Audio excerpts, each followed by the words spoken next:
Hello everybody and welcome. In this video I'm going to show you top tricks for your earbuds Oladance OWS Pro.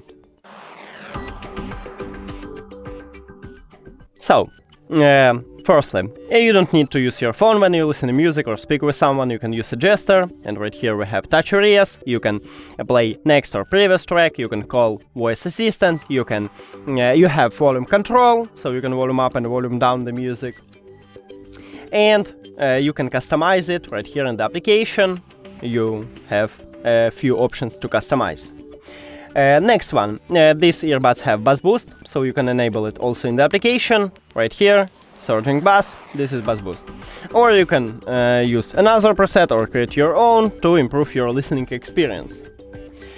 Also, we have a focus mode, we can enable it right here, or we can go to the settings, enable it right here.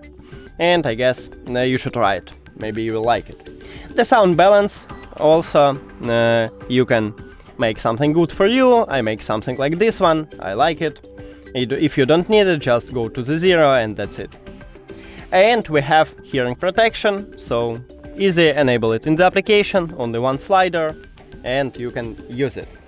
If you have some trouble with your earbuds, you can perform a factory reset, and you have option to perform it in the application right here. Just click on it and you did it. Or you can just press and hold on both of these touch areas for at least like 3-4 seconds, and you will also make it. It's easy. That's it. Thank you for watching this video. If you found it helpful, please consider subscribing to the channel and leave the like on the video. It's really important to us. See you later!